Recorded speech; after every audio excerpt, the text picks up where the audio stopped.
जैसे ही यीशु ने कहा सब पूरा हुआ, तो क्या घटना घटी। हमने शुरू किया था आकाश में, पृथ्वी में, आत्मिक जगत में और मनुष्य के इतिहास में बहुत घटनाएं घटी हैं। जब सृष्टिकर्ता ने उस क्रूस की मृत्यु को लिया, यीशु मसीह कोई गुरु नहीं था, कोई अवतार नहीं था। यीशु मसीह में परमेश्वर तब की सारी परिपूर्णता वास करती है। तो यीशु मसीह पूर्ण परमेश्वर है, यीशु मसीह पूर्ण मनुष्य है। मानव जाति का जो पाप का दंड था, मौत थी, वो प्रभु यीशु मसीह ने वो सजा उठाई। तो जैसे ही यीशु मसीह ने क्रूस पर वो शब्द कहे कि सब पूरा हुआ, तो क्या घटना घटी हम देख रहे थे। सबसे पहले यीशु मसीह ने अपना प्राण त्याग दिया। प्राण त्यागने का मतलब है उससे किसी ने प्राण छीनना नहीं है, उससे कोई प्राण छीन नहीं सकता, इसको कोई पकड़ नहीं सकता जब तक ये खुद ना सौंपे।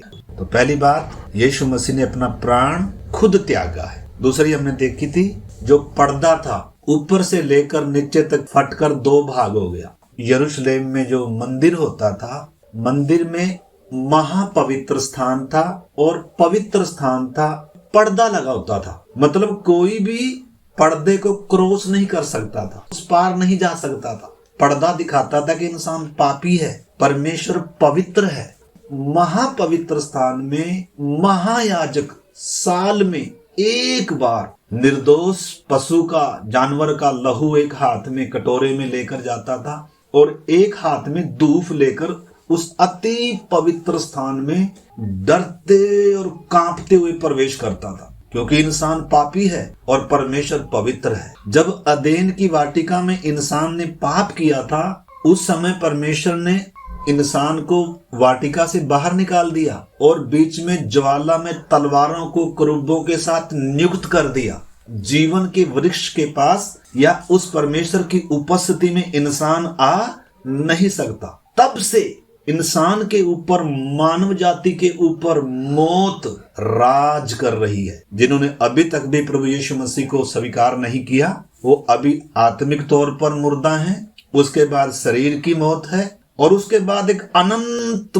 मृत्यु इंतजार कर रही है। यूहन्ना 3:36 में लिखा है, जो पुत्र पर विश्वास करता है अनंत जीवन उसका है, परंतु जो पुत्र की नहीं मानता उसके ऊपर परमेश्वर का क्रोध बरकरार है भी। तो आप सब निकाल लीजिए, मत्ती 27 अध्याय का 45 से मैं पढ़ता हूँ। दोपहर से लेकर तीसरे पहर तक उस सारे देश में अंधियारा छाया रहा। तीसरे पहर के निकट यीशु ने बड़े शब्द से पुकार कर कहा, एली एली लमा शबक्तनी, अर्थात हे मेरे परमेश्वर, हे मेरे परमेश्वर, तूने मुझे क्यों छोड़ दिया। जो वहां खड़े थे उनमें से कितनों ने यह सुनकर कहा, वह तो एलिया को पुकारता है। उनमें से एक तुरंत दौड़ा और स्पंज लेकर सिरके में डुबोया और सरकंडे पर रखकर उसे चुसाया और उन्हें कहा, रह जाओ, देखें एलिया उसे बचाने आता है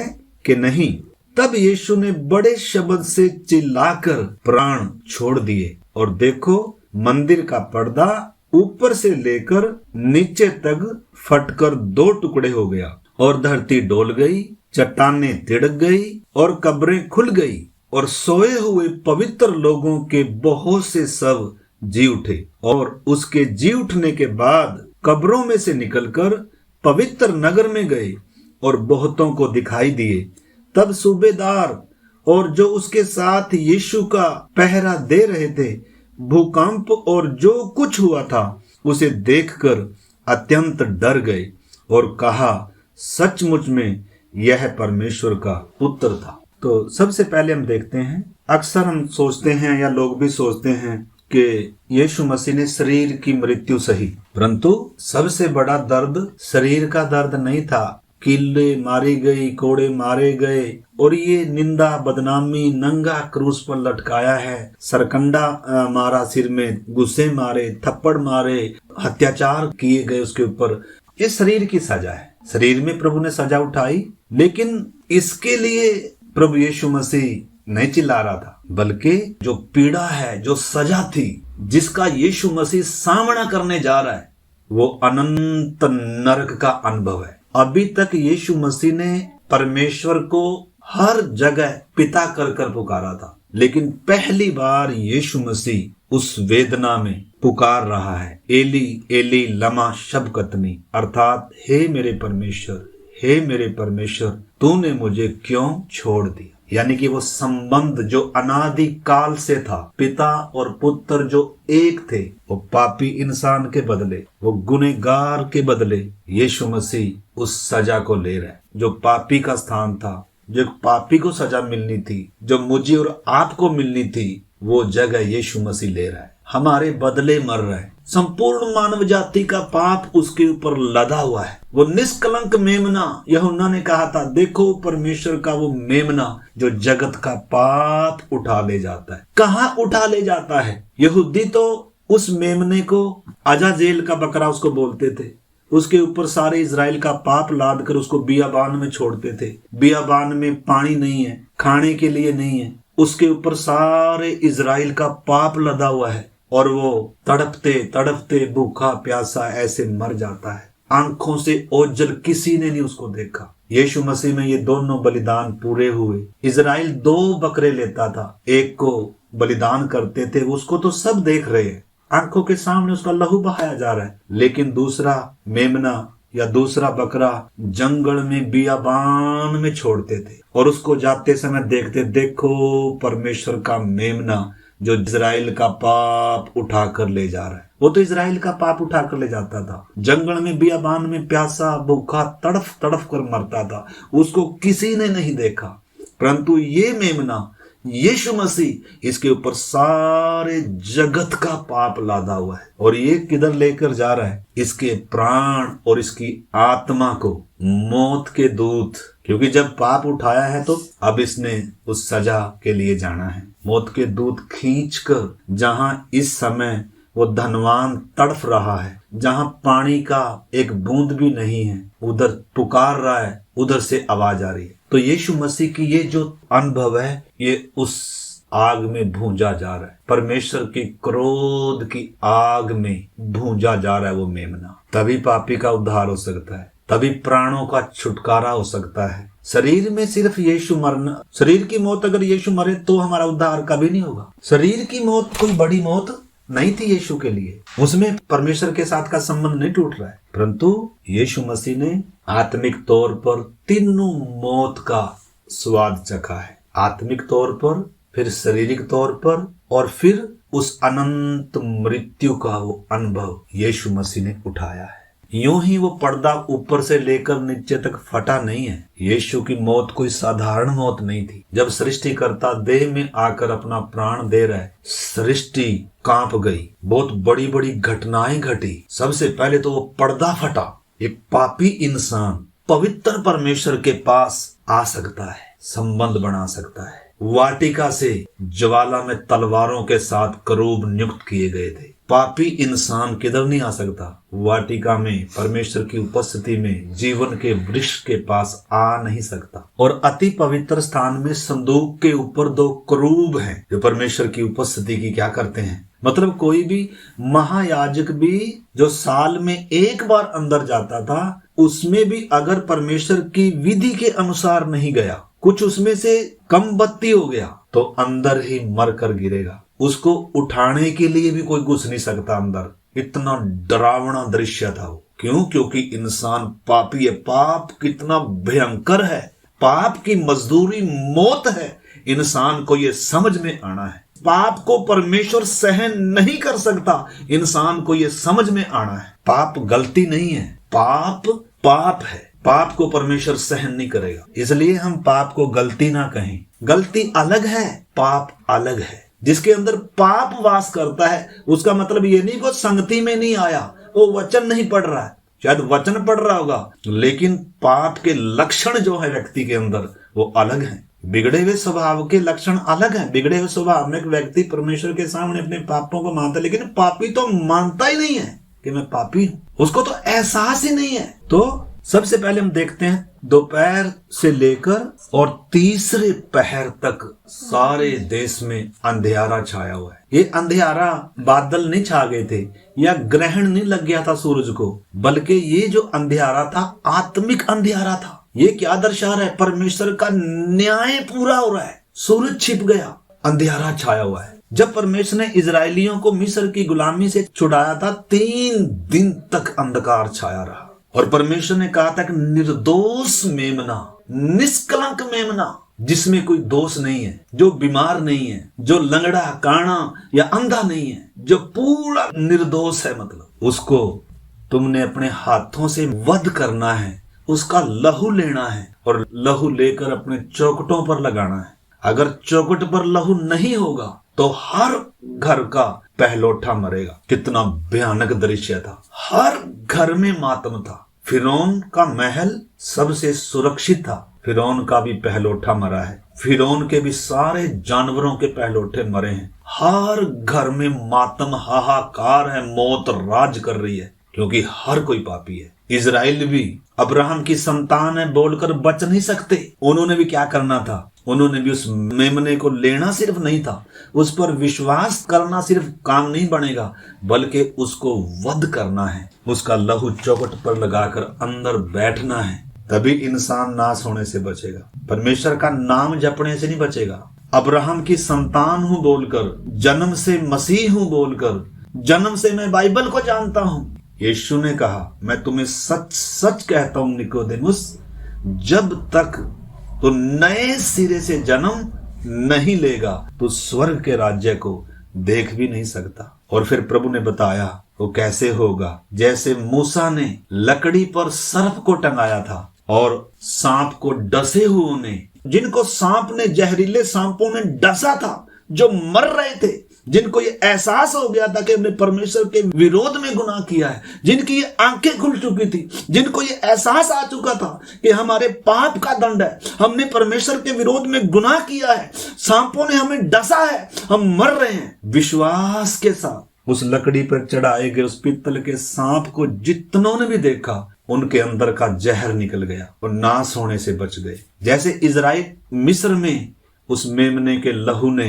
नाश होने से बचाया, ऐसे ही प्रभु यीशु मसीह इधर दिन दोपहरी में 3 घंटे तक घोर अंधकार है। उस समय प्रभु यीशु मसीह का शरीर सिर्फ क्रूस पर लटका हुआ है, लेकिन उसका प्राण और आत्मा उस सजा को उठा रहा है। हमने उसको कई बार पढ़ा था। यशाया 59 अध्याय निकाल लीजिए, 1-2 मैं पढ़ता हूँ। सुनो, यहोवा का हाथ ऐसा छोटा नहीं हो गया कि उद्धार न कर सके, न वह ऐसा बहरा हो गया है कि सुन न सके। परंतु अभी तक उद्धार क्यों नहीं हुआ? कारण है उसका, लिखा है परंतु तुम्हारे अधर्म के कामों ने तुमको तुम्हारे परमेश्वर से अलग कर दिया है। जब यीशु ने सारे जगत का वो अधर्म उठाया, पाप उठाया, यीशु मसीह वो सजा ले रहा है, सबके लिए ले रहा है। अब हर किसी ने यीशु मसीह को अपना प्रभु और अपना उद्धार करता मानना है।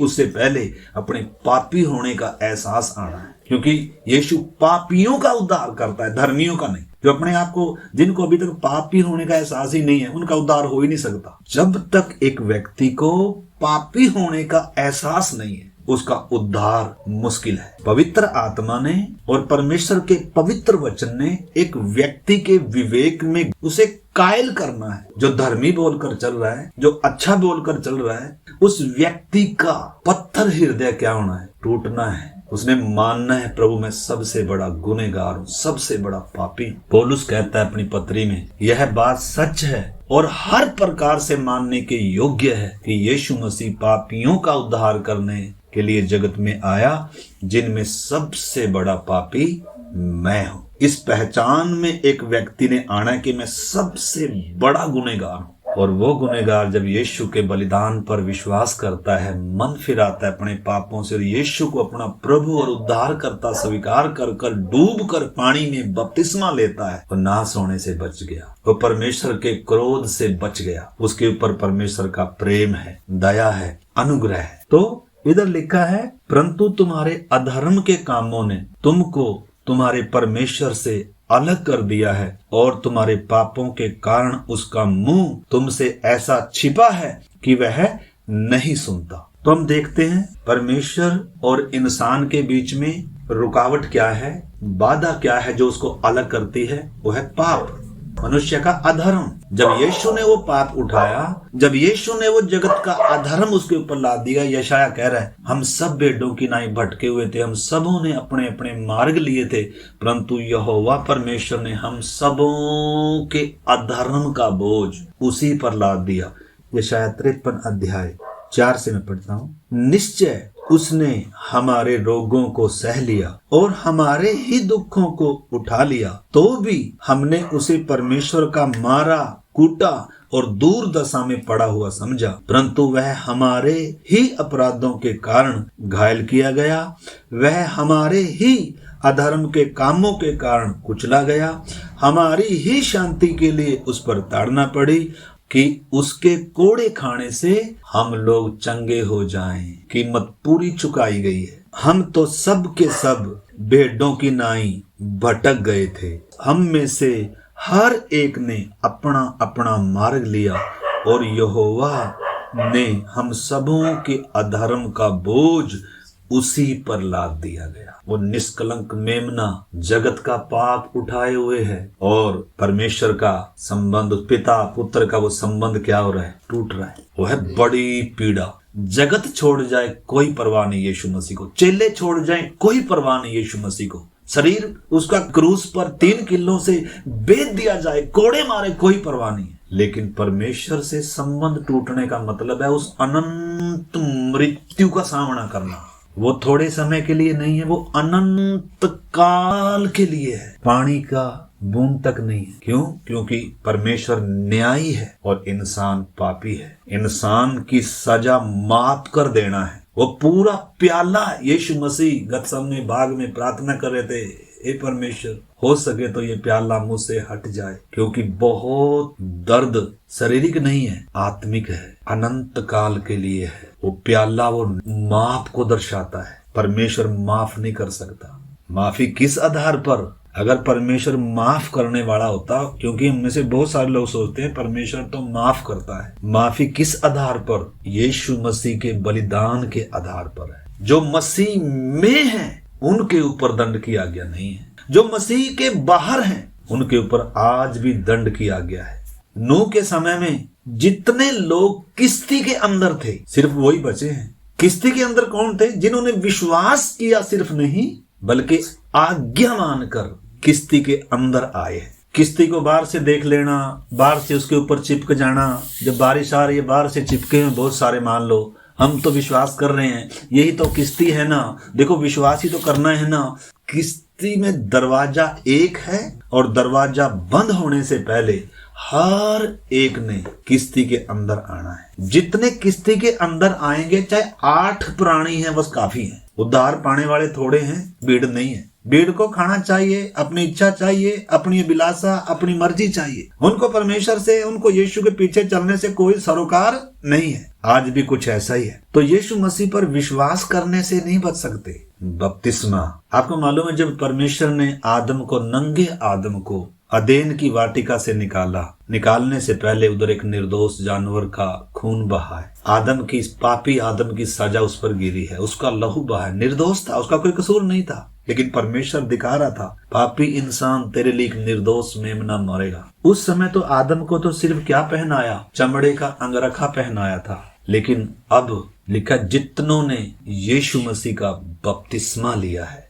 उन्होंने किसको पहन लिया? मसीह यीशु को पहन लिया। मसीह यीशु की धार्मिकता को पहन लिया। आदम को चमड़े का अंगरखा पहनाया और अब पापी व्यक्ति को यीशु मसीह की धार्मिकता दी जा रही है। हमारे धर्म के काम, यशाया कहता है, मैले चिथड़े हैं। हमारी अपनी धार्मिकता, अपनी खूबी, अपनी भक्ति लेकर हम अति पवित्र स्थान में उस परमेश्वर के सामने आ नहीं सकते हैं, पक्का मरेंगे। यीशु मसीह को पहन कर ही लिखा है। अतः अब जो मसीह यीशु में हैं उनके ऊपर दंड की आज्ञा नहीं। उस समय जो किश्ती के अंदर थे उनके ऊपर दंड की आज्ञा नहीं। अगर अभी तक हम में से कोई अभी तक अगर अपने पापी होने का एहसास नहीं आया है तो हमने प्रार्थना के साथ वचन पढ़ना है, सुनना है। पवित्र आत्मा मुझे पापों के प्रति कायल कर, मुझे वो नए जन्म का अनुभव चाहिए, मुझे पापों से मन फिराव दे प्रभु। और मन फिरा कर यीशु मसीह को अपना प्रभु और उद्धारकर्ता स्वीकार करके यीशु मसीह को पहनना है, बपतिस्मे के द्वारा मसीह में आना है, उस जंगली जैतून से कटकर उत्तम जलपाई में आना है। इतना काफी नहीं है, आगे एक प्रक्रिया चलेगी। अब इस पापी को जो बिगाड़ आया है, पाप ने जब इसको इतना बिगाड़ा है, अब इसको अंश अंश कर कर पवित्र आत्मा बदलेगा, परमेश्वर का वचन बदलेगा। अब इसने मसीह में बने रहना है, वो अगली प्रक्रिया है। उद्धार 3 चरणों में है, उद्धार पा लिया, उद्धार पा रहे हैं और उद्धार पाएंगे कर कर। तो अगर अभी तक पाया ही नहीं है तो बाकी 2 चरण जो हैं वो कहाँ पूरे होंगे। तो इसलिए जब प्रभु का आगमन इतना निकट है, कोई जबरदस्ती किसी से नहीं है। अगर आपको ऐसा लग रहा है आपकी सबसे पहली जरूरत, आपकी सबसे बड़ी जरूरत रोटी, कपड़ा, नौकरी, पैसा नहीं है, बल्कि उद्धार है, पापों की माफी है, प्रभु के लिए तैयार होना है सबसे बड़ा विषय। अभी हम प्रार्थना करेंगे। 7 से मैं पढ़ता हूँ। वह सताया गया तो भी सहता रहा और अपना मुंह न खोला। जिस प्रकार भेड़ वध होने के समय और भेड़ी ऊन कतरने के समय चुपचाप शांत रहती है, वैसे ही उसने भी अपना मुंह ना खोला। अत्याचार करके और दोष लगाकर वे उसे ले गए। उस समय के लोगों में से किसने इस बात पर ध्यान दिया कि वह जीवितों के बीच में से उठा लिया गया? मेरे ही लोगों के अपराधों के कारण उस पर मार पड़ी। उसकी कब्र भी दुष्टों के संग ठहराई गई और मृत्यु के समय वह धनवान का संगी हुआ। कौन से धनवान का संगी हुआ? जो सुख विलास से और धूमधाम से रह रहा था। एक दिन मौत आई। स्वर्गदूत लेने के लिए नहीं आए, स्वर्गदूत लेने के लिए धर्मियों को आएंगे जो परमेश्वर की धार्मिकता के स्टैंडर्ड में है। उस समय की धार्मिकता स्टैंडर्ड अलग था, अभी की धार्मिकता का स्टैंडर्ड है जिन्होंने यीशु मसीह की धार्मिकता को पहना हुआ है। प्रभु के आगमन में अगर देरी है तो स्वर्गदूत उसको ले जाकर अब्राहम की गोद में या विश्राम की जगह में लेकर जाएगा। वो तड़पने की जगह में नहीं जा रहा है, उसको रोने की जरूरत नहीं है। इसलिए एक उद्धार पाया व्यक्ति मौत से डरता नहीं है। लेकिन अगर मौत से डर लग रहा है, मरने से डर लग रहा है, तो पाप के कारण डर है। पाप निकलते ही मौत का भय, हे मृत्यु तेरी जय कहाँ रही। धनवान का संगी हुआ। लूका 16 अध्याय में वो जिक्र है, लाजर भी मरा और धनवान भी मरा। धनी होना कोई गुनाह नहीं है, लेकिन लिखा है, यीशु ने स्वयं कहा है, धनी का स्वर्ग के राज्य में प्रवेश करना कठिन है, क्योंकि उसका मन किधर लगा हुआ है? धन पर लगा हुआ है। धन से प्रेम होना गुनाह है। धन का पीछा करना हमें अनंत जीवन से अलग कर सकता है। यीशु का पीछा करना है। जक्कई को कब प्रभु ने कहा आज इस घर में उद्धार आया है? जब जक्कई के अंदर से पैसे का लालच, पैसे का मोह निकल गया। कैसे निकल गया? क्या सबूत है? उसने कहा, देख प्रभु, मैं अपनी आधी संपत्ति, आसान नहीं है, लेकिन जक्कई के घर में कब उद्धार आया? पैसा कमाना गुनाह नहीं है, हमने पैसा कमाना है, लेकिन पैसा प्रभु की महिमा के लिए, प्रभु की इच्छा के लिए। ये एक सेवा है, काम एक सेवा है। सेवा समझ कर करना। मैं परमेश्वर की सेवा कर रहा हूँ, मैं इसको परमेश्वर की महिमा के लिए कर रहा हूँ, मैं इसको प्रभु के कार्य है, प्रभु की गवाही के लिए कर रहा हूँ। ये मेरा नहीं है,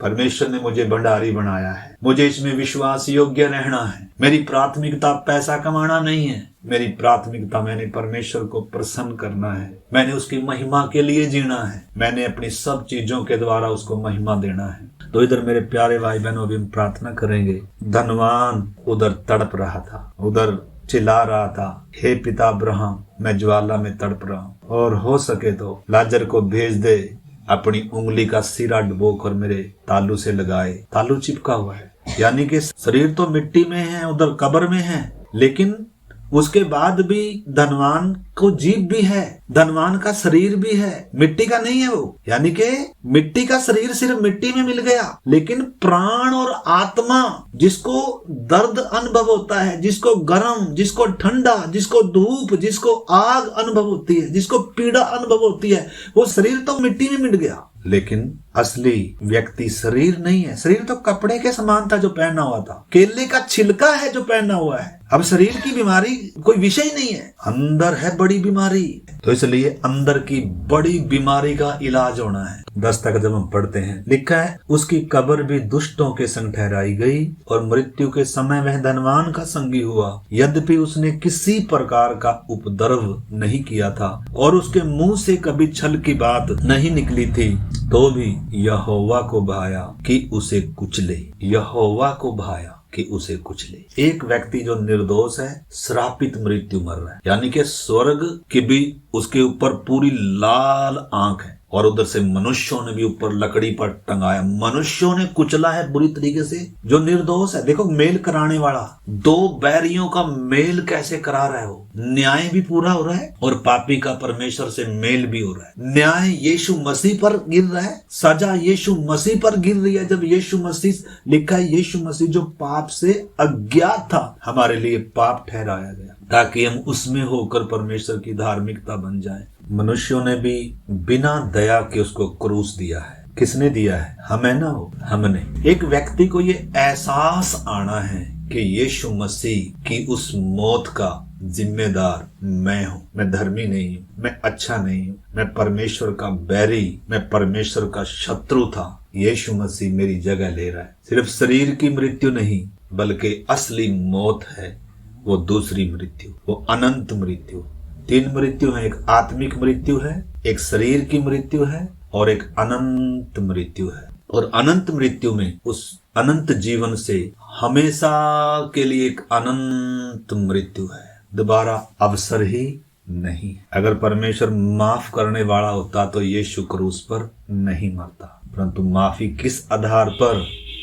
यदि तू अपने मुंह से यीशु को प्रभु जानकर अंगीकार करे। प्रभु जानना, यीशु मसीह मेरा प्रभु है, मेरा उद्धार करता है, मेरे पापों का प्रायश्चित करने वाला है, और अपने मन में विश्वास करे, हृदय से विश्वास करना, तो तू निश्चय क्या पाएगा? उद्धार पाएगा। और वह उद्धार बपतिस्मे में दिखेगा। नया जन्म, नई शुरुआत, यीशु मसीह के पद चिन्हों पर चलने की शुरुआत। मसीह जीवन है, यीशु मसीह के पद चिन्हों पर चलने के लिए हम बुलाए गए।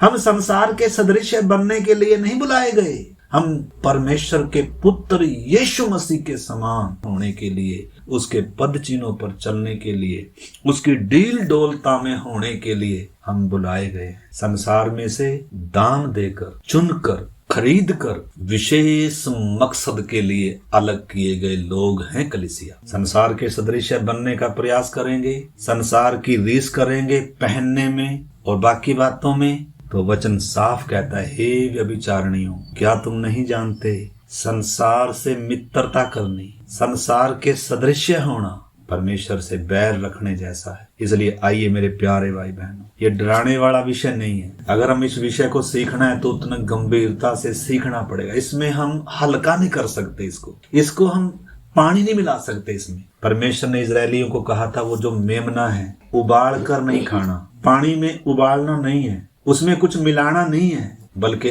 आग में भुंजा हुआ मेमना। और लेग पीस नहीं खाना, उसका सिर भी, उसकी आंतड़ियां भी और उसके पांव भी भूंज कर एक खमीरी रोटी के साथ, कड़वे साग पात के साथ, फुर्ती के साथ खाना है। लेकिन खाने से पहले पांव में जूता होना है, हाथ में लाठी होनी है और कमर बंधी होनी है, क्योंकि इसको खाने के बाद 1 सेकंड भी मिस्र में, संसार में रह नहीं सकता। आइए हम प्रार्थना करेंगे। मैं किसके सदृश बन रहा हूँ? मैं किसके सदृश बनने के लिए बुलाया गया हूँ? उसके पवित्र चेहरे पर थूका गया।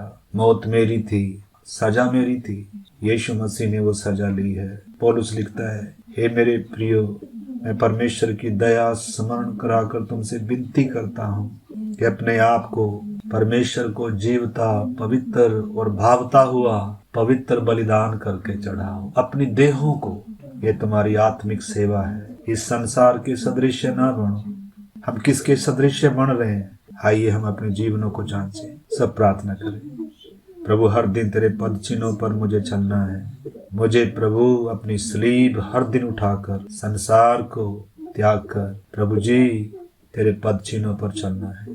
मैंने अपने उद्धार के काम को पूरा करना है। मैंने तेरे लिए पवित्र कुमारी के समान अपने दुल्हे के लिए, जैसे पवित्र कुमारी अपने कुमारेपन को बचा कर रखती है, मेमने का विवाह आ पहुंचा है। उसकी दुल्हन ने अपने आप को तैयार कर लिया है। उसको शुद्ध और महीन मलमल पहनने का अधिकार दिया गया। हालेलुया। बेसब्री से स्वर्ग उसका इंतजार कर रहा है। आइए, परमेश्वर ने हमें उस दुल्हन में शामिल होने का बुलावा दिया है। उस मेमने से बात लगाई है, मंगनी लगाई है। पौलुस कहता है, मैंने तुम्हारी एक ही पुरुष से बात लगाई है कि तुम्हें पवित्र कुमारी के समान मसीह को सौंप दूं। परंतु मैं डरता हूं कि जैसे सांप ने बड़ी चतुराई से हवा को बहका दिया, ऐसे ही तुम्हारे मन भी उस पवित्रता से, उस सिधाई से कहीं भ्रष्ट ना कर दिए जाएं। प्यारे प्रभु, धन्यवाद इस पवित्र वचन के लिए। हम सबों को इस बात की गंभीरता पहचानने के लिए, क्रूस की गंभीरता, पाप की भयानकता, उद्धार और प्रभु आपके अनुग्रह की उस कीमत को, आपके प्रेम की कीमत को पहचानने के लिए हमारी मदद कर। हम आप में छिपे रहें, हम आपको पहने रहें, हम आपके पद चिन्हों पर चलें, हम आपकी खुशी के लिए जिए। प्रभु जी, हम सब पर आप ऐसा अनुग्रह करना। आपके हाथ में सौंपते हैं। धन्यवाद के साथ प्रार्थना को यीशु मसीह के नाम से हम मांगते हैं, आमीन।